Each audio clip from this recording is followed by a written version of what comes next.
Alors bonjour à tous, un exercice ici sur les équations différentielles et la résolution de ces équations, un exercice qui pourrait vraiment tomber au baccalauréat. Alors on prend un objet qui a été chauffé, par exemple un morceau de cuivre qui a été chauffé à 300 degrés. À l'instant t égale 0, donc on arrête de le chauffer, naturellement il va se refroidir. Et on modélise la température de l'objet en degrés par f de t. T, ça peut être en heures ici. Il est clair que l'objet va se refroidir, sa température va baisser. Alors on admet que f, la fonction f, est solution de l'équation différentielle E, y' plus 6y égale 180. Il va falloir résoudre cette équation différentielle afin de déterminer l'expression de la fonction f de t, la température de l'objet. Alors, on y va. Donc, on a une équation différentielle. Je vais la modifier pour faire apparaître une structure voulue.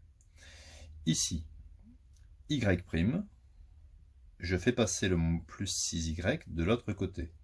Ça fait moins 6y plus 180. À ce moment-là, je peux mettre en évidence ici un coefficient petit a est égal à moins 6 et petit b est égal à 180. Alors, je peux faire un petit rappel. Quand j'ai une équation différentielle qui s'écrit y' est égal à ay plus b, ça c'est un rappel de cours, ça c'est une équation différentielle, eh bien les solutions, il y en a plusieurs, ce seront les fonctions y qui pourront s'écrire k exponentielle de at, ici je ne mets pas x parce que la variable c'est t, moins b sur a. D'accord? Avec ici k appartient à R. K est un réel. Donc voyez-moi ma structure ici, y' égale AY plus B. J'ai exactement cette structure-là. C'est d'ailleurs pour ça que j'ai voulu modifier l'écriture de l'équation différentielle. C'était pour se ramener à cette écriture-là. Bon voilà, pas très difficile. A égale moins 6, B égale 180. On va pouvoir écrire les solutions de façon générale. Alors je vais les écrire ici par exemple. Donc les solutions seront les fonctions telles que y est égal à k exponentielle, donc petit a ça fait moins 6 t, moins b sur a, donc moins 180 divisé par moins 6.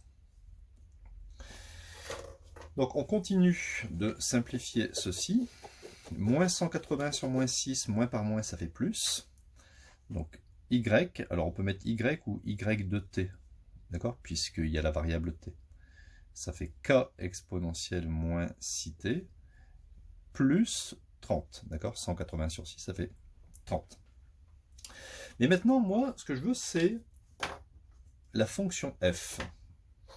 Alors ça, y, ce sont toutes les solutions.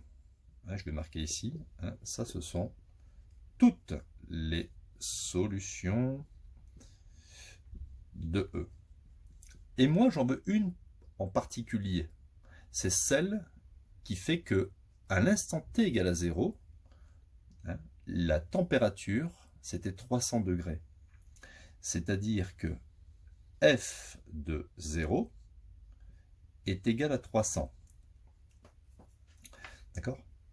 F de 0 égale à 300. Alors, f de t, c'est aussi y de t, puisque f de t, c'est une solution. Donc, on y va. F de 0 égale 300. Je vais juste remplacer ici t par 0, ce qui me permettra de trouver l'inconnu, le réel ici inconnu. F de 0, ça fait k exponentielle de moins 6 fois 0 plus 30 est égal à 300. Ce qui fait k exponentielle de 0, alors 300 moins 30, ça fait 270. Exponentielle de 0, ça fait 1. Donc ça y est, c'est gagné. On a trouvé k est égal à 270. Autrement dit, je peux réécrire l'expression générale de l'évolution de la température de mon objet.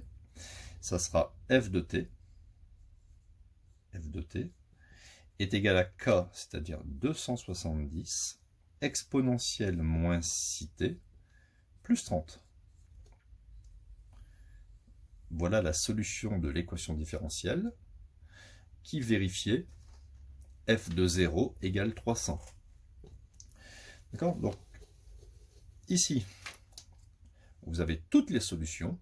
Toutes les solutions vont pouvoir s'écrire comme ça, avec k qui n'est pas défini. Donc, vous voyez que quand on vous donne une équation différentielle, il y a une infinité de solutions, parce que k, on peut mettre ce qu'on veut. Mais dans notre cas à nous, notre solution qui ne s'appelle pas y mais f, on aurait pu l'appeler g ou h, ça dépend. Notre solution à nous, elle respecte quelque chose de plus. C'est-à-dire que au départ, à l'instant t égale 0 secondes, notre objet, sa température faisait 300 degrés. D'accord? Et ensuite, on a arrêté de chauffer, donc la température, elle a baissé. Voilà, ce qui m'a permis de trouver le réel K. Alors, on peut, comme ça, faire un petit graphique approché, qui est très simple. Ça serait le temps en heures. Et ça serait bien sûr la température de mon objet en degrés. Bien sûr, il n'y a pas de temps négatif. D'accord? Et il n'y a pas non plus... ici, dans cet exercice, on ne va pas travailler avec des températures négatives. Alors, au départ, à l'instant t égale à 0, 0 heure, c'est là où j'ai arrêté le chauffage. Donc, on avait un objet à 300 degrés Celsius. Et la température va baisser en exponentielle décroissante. Alors, elle va baisser, mais je vais tout de suite vous démontrer que elle va tendre vers 30 degrés.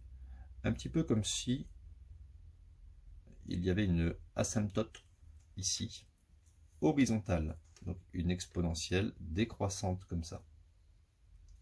Alors, la fonction va tendre vers 30, mais sans jamais toucher 30. 30, ce sera vraiment la température finale de l'objet. Alors, pourquoi 30? Nous allons le démontrer. Et pour le démontrer, je vais simplement regarder la limite de ma fonction lorsque t tend vers plus l'infini. Lorsque t tend vers plus l'infini, ma fonction, ici la hauteur, ça va tendre vers 30. Alors pourquoi? Regardez, si t tend vers plus l'infini, on est d'accord que moins 6 fois t va tendre vers moins l'infini. Moins 6 fois plus l'infini, ça fait moins l'infini.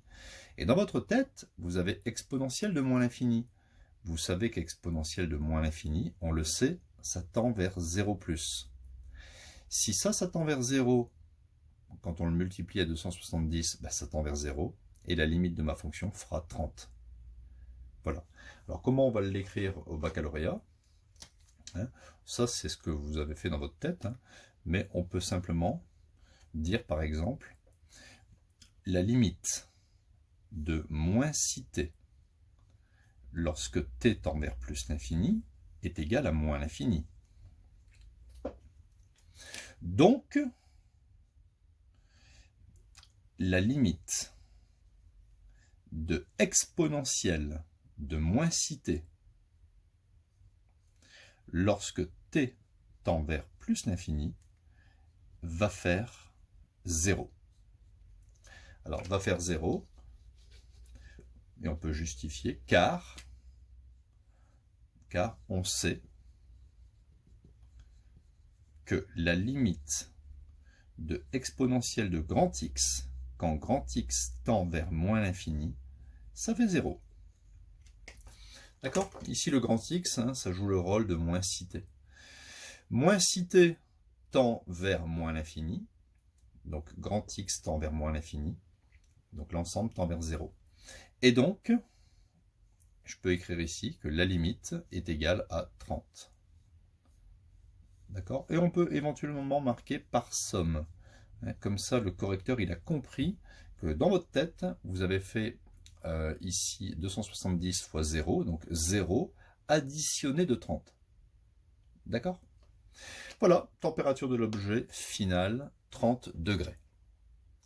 Alors j'espère que cette vidéo vous aura été utile, donc à bientôt pour d'autres vidéos.